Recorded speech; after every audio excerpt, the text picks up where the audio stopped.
So it's my pleasure to introduce Dr. Cristina Batista, also a scientist too with Dilisym Services.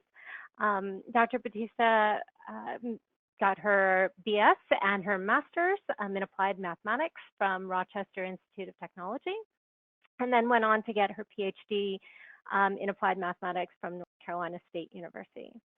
It is not a requirement that you graduate from North Carolina State in order to work at Dilisym Services. From there, she did a postdoc with Dilisym Services and then joined our team full-time.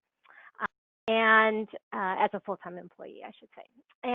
And she's worked in numerous areas as part of Dilisym development, but also in some of the other platforms that Zach has just described, as well as doing the technical lead on consulting projects to address particular drug questions, whether around safety or efficacy.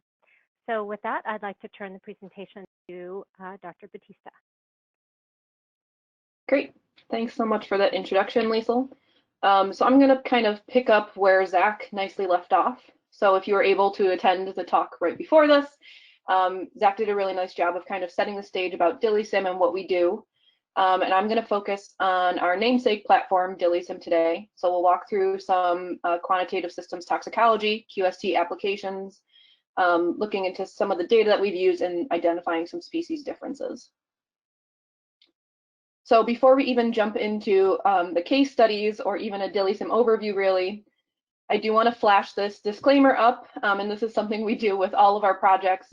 It's basically saying we're not physicians. We don't recommend taking our work and applying it directly to patient care scenarios. But what we're doing is research-based and kind of guiding and hopefully providing more insight into some of the projects and the compounds of interest. Okay, so with all that in mind, Zach touched on Dilisym briefly as one of our platforms in the previous talk, but I want to go just one more step deep into kind of everything that Dilisym encompasses. So Dilisym is aimed at typically looking into human dili, but we also study different species. So not only do we have representations for humans within Dilisym, we also have rats, mice, and dogs represented. And in each of those species, we have what are called SimPops, or simulated populations. And those are really designed to vary, from a mathematical sense, vary some of the parameters in those designated species. But in a very real world scenario, we want to study those intra-individual variability that you would see in a clinical trial, or you would see in different rat or mouse species, even in the preclinical side. So we've represented enough variability that we can kind of capture data from different clinical studies that have happened, and we've used that variability from our model, and we've validated it with pre-existing clinical study data. The other thing I want to point out with Dilisym, and I'm going to use my mouse here to kind of highlight this figure in the middle of the slide, within our liver, we actually represent 3 different zones. So the liver is not one huge compartment itself. We actually break it down into 3 zones. So here we're showing the periportal, midlobular, and centralobular. And the reasoning behind doing that is some drugs are known to cause toxicity in one zone first, as opposed to the others. So acetaminophen, or Tylenol, that everyone is used to hearing about, potentially can cause toxicity in one zone, and it may spread to the others, but it does present in one zone before the others. And so Dilisym is capable of capturing that within our model.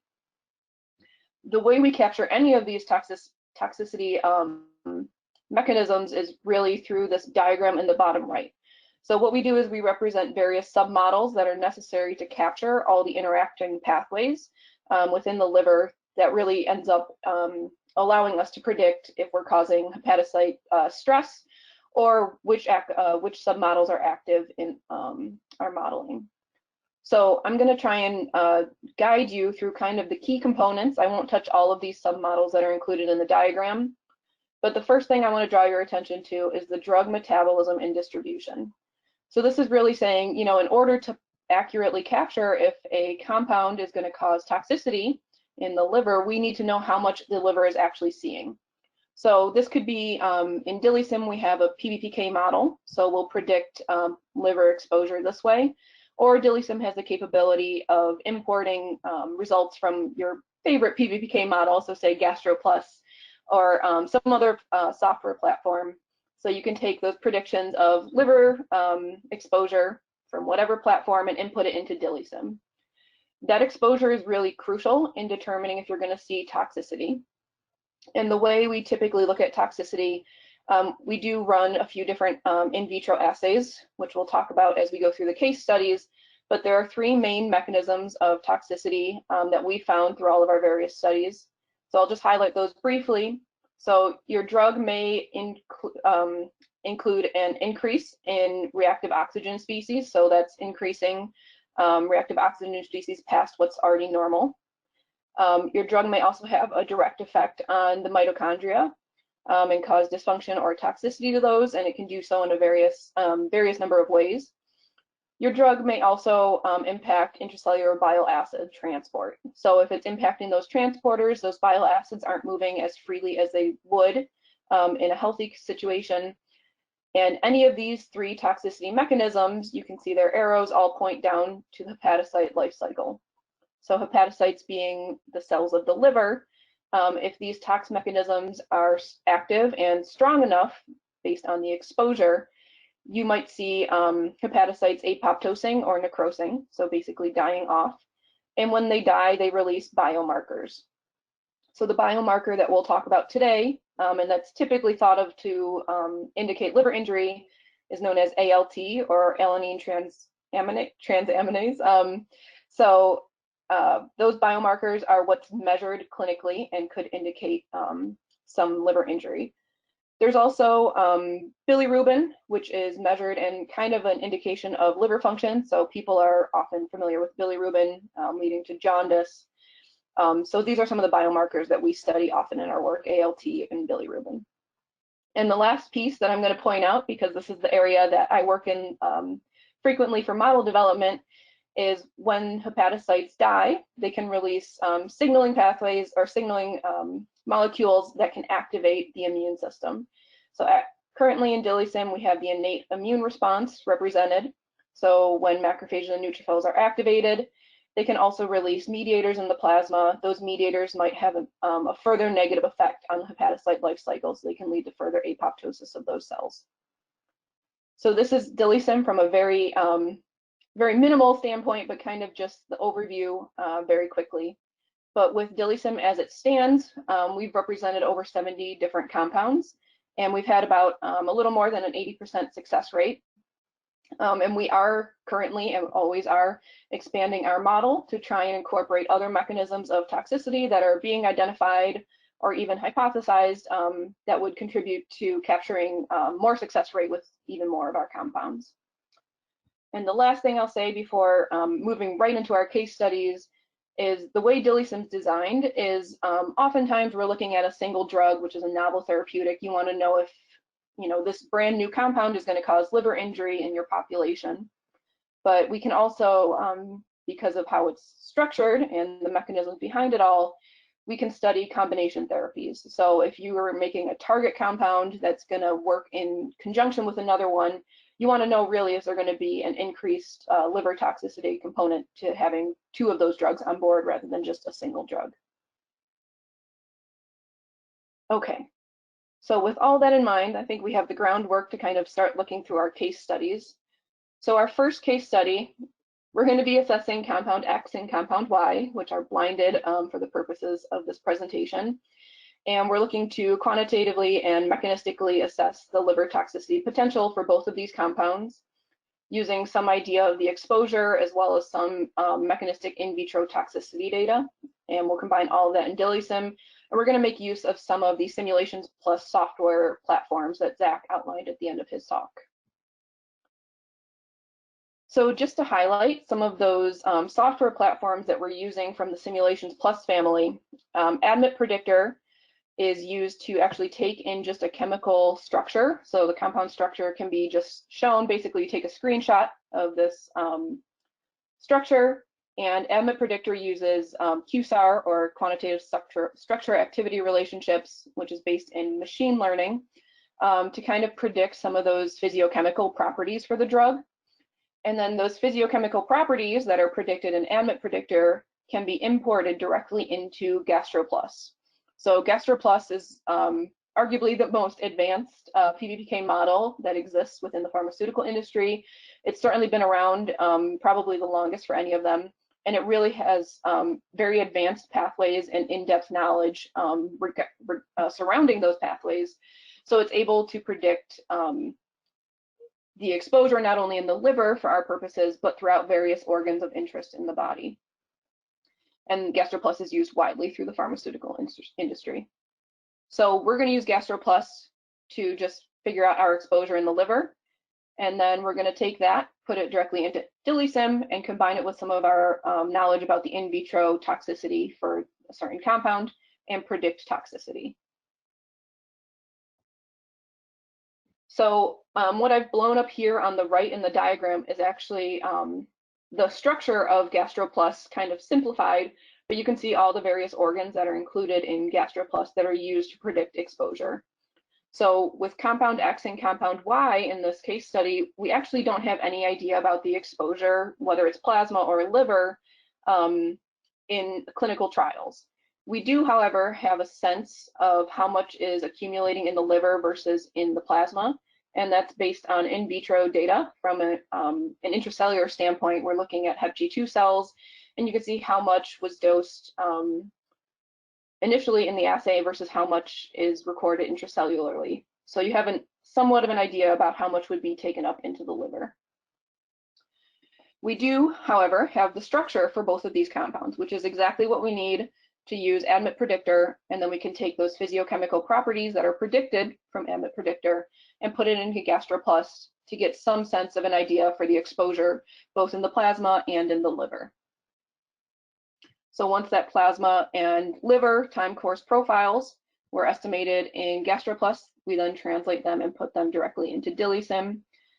And based on the in vitro data for the intracellular accumulation of compound X and compound Y, it indicated that both compounds are distributed significantly into the liver. So we kind of expect higher concentrations in the liver than you would see in the plasma.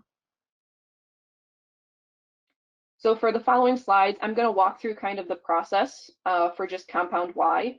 For the sake of time, I don't want to go through compound X and compound Y, but we'd be happy to answer questions at the end for either one.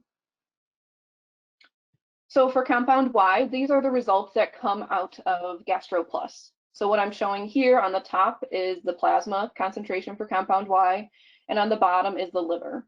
So the axes might be a little small to read, but plasma, it's peaking at maybe 0.12 micrograms per mil, and in the liver, it's peaking around 6. So we are seeing higher levels of compound Y in the liver than in the plasma, which was indicated from our in vitro assays.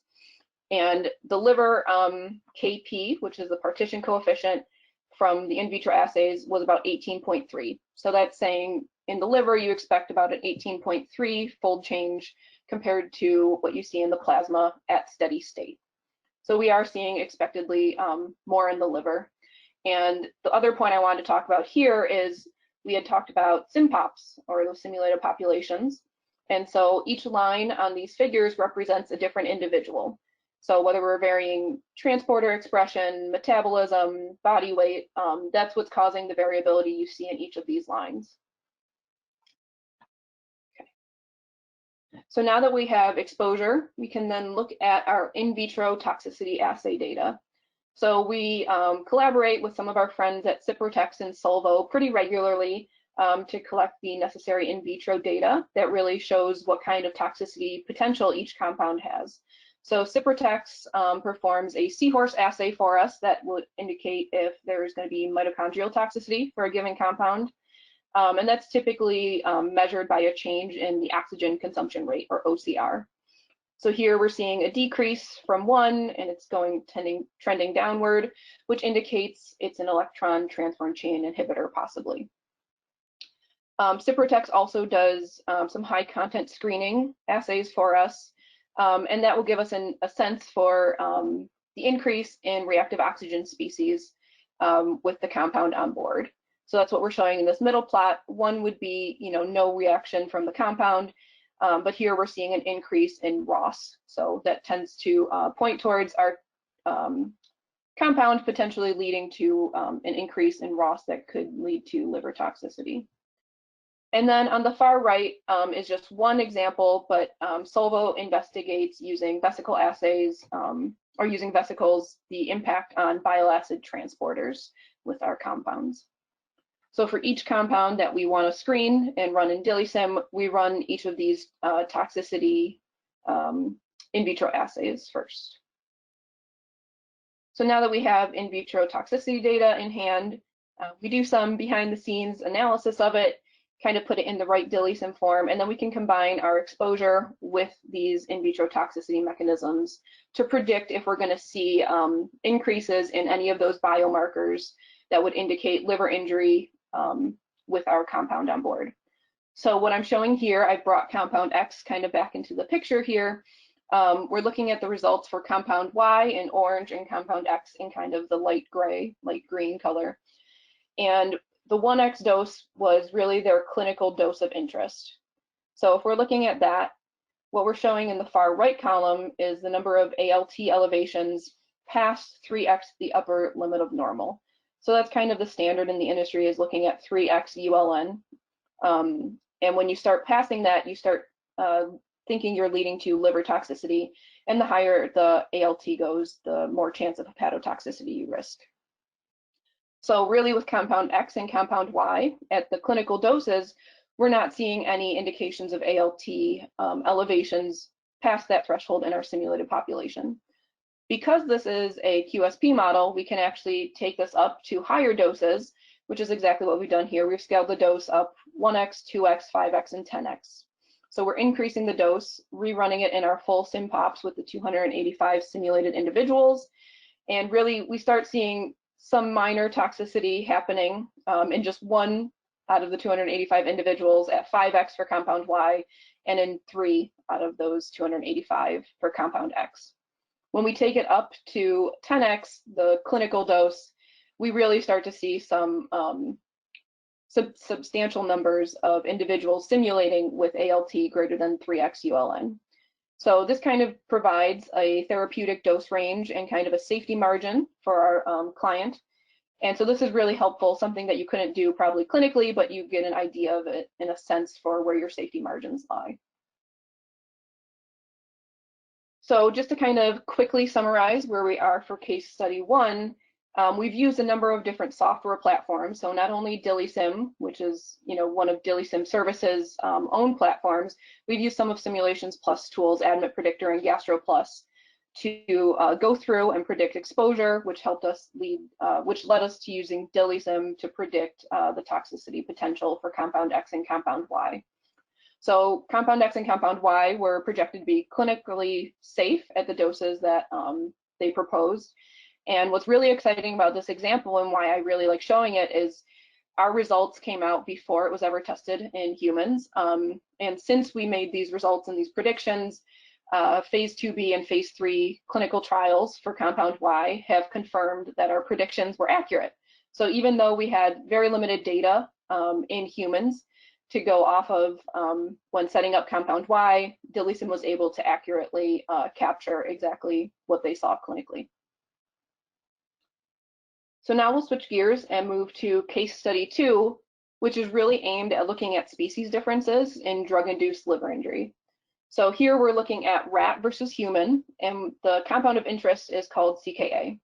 So there is a publication on this if you're looking for a little more information. We published it a couple years back now. But what they saw actually was that CKA caused some DILI in rat populations, but when they brought it forward into humans, they didn't see any DILI. So the question was, could Dilisim capture and identify which mechanisms of toxicity were leading to DILI between these two species? So we did create a PBPK model, which we won't go into detail about that here, but we identified toxicity parameters, and where we were able to get species-specific toxicity parameters. So BSEP, the biosalt export pump is a main bile acid transporter. It's usually one that is targeted to study first that could potentially lead to toxicity. But we did investigate differences between human and rat BSEP transport. And so we had values to parameterize that. For the remaining bile acid transporters of interest, we actually were only able to find human values. So we used those in rat as kind of our assumption.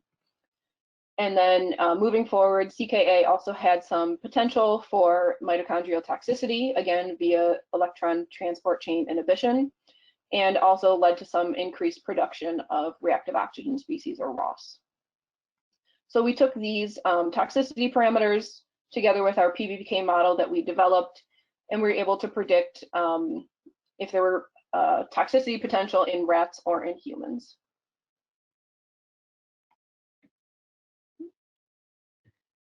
So I'm going to walk through this table kind of slowly because there's a lot of information in it.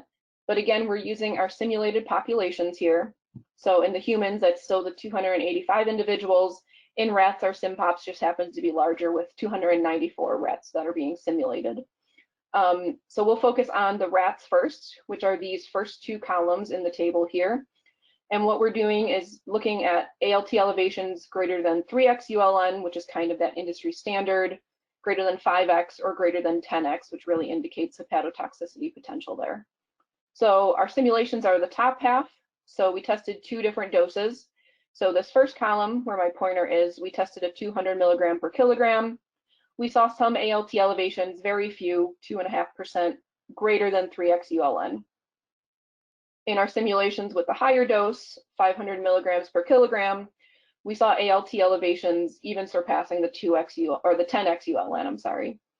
So our simulations really predicted ALT elevations 3x, 5x, and 10x ULN in the rat population.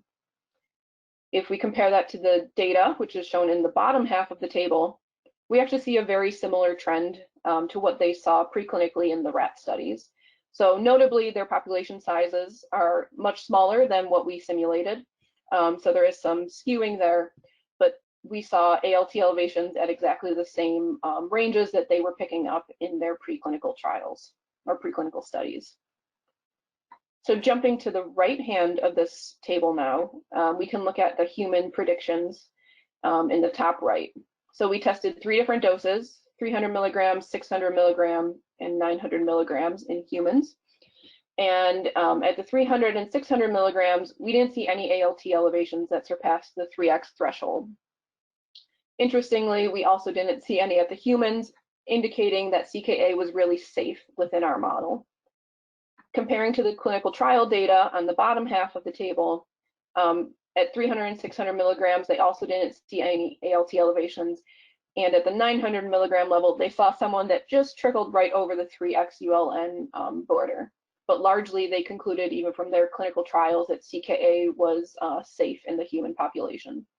So really, our model was able to capture these species differences between rat and humans that they saw preclinically and clinically. We were able to capture that within our mechanistic model here.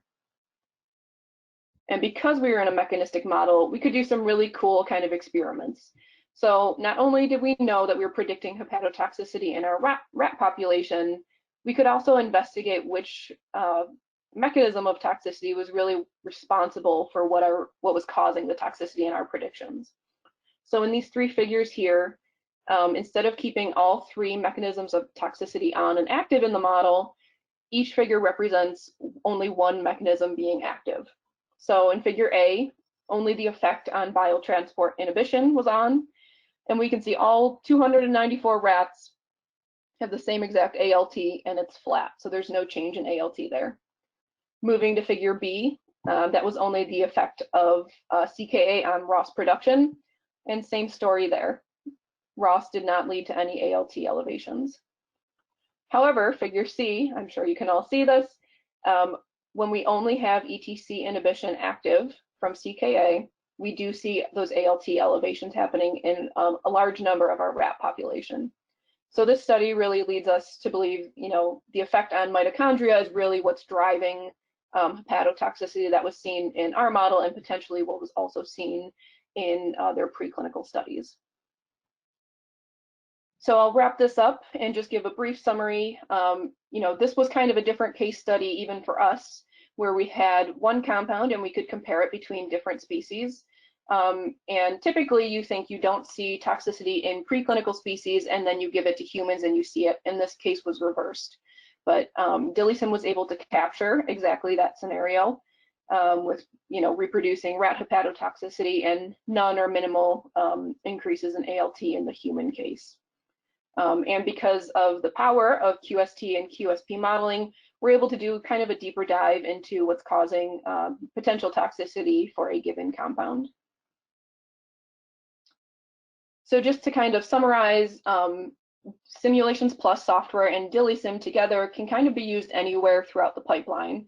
So we saw with case study 1, you could use it early on where you just have a structure to base everything on, and we can make predictions with that structure. Or Dilisim can be used later on to kind of go back and determine, what was causing toxicity, and potentially provide some insight into where dosing would be safer, or insight into dose selection. So I know in the previous talk we flashed the team up here, but this is all really a team effort.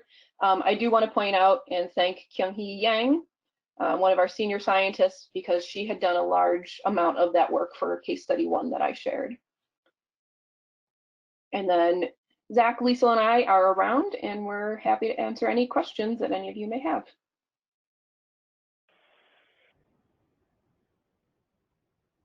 Thank you, Christina. So we are nearing the bottom of the hour, and I think we have time for one question. So the question is, does Dilisim handle antibody drugs? All right, so I think I can take an initial crack at that, and then if there's any other comments. It's a complex question to some extent. I mean, from a technical standpoint, we certainly are interested in looking at that, and we want to move into looking at antibody drugs or sort of more generally large molecules. Dilisim up to this point, just sort of by the nature of development and what companies have come to us looking at, have been small molecules. And some of that has been kind of the methods of toxicity that Christina very nicely went through. And some of that's just been, those are the compounds that people have been looking at. When you start looking at large molecules, there's just some more complexity in terms of the mechanisms of toxicity that might be at play. So some of those molecules might engage the same mechanisms that Christina discussed, but there also might be other mechanisms at play, in particular target-mediated or target effects from those large molecules, including antibodies. So it's something that we have been looking at and would want to examine further. From a software standpoint or an input standpoint, it's something that we're capable of looking into, though.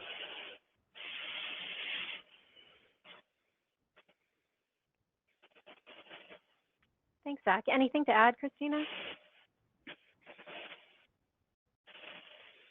Not at the current time, I don't think so. Okay, well, I would like to thank our speakers and then the audience members as well for attending. We look forward to anyone getting in touch, and please enjoy the rest of the conference. Take care, everyone.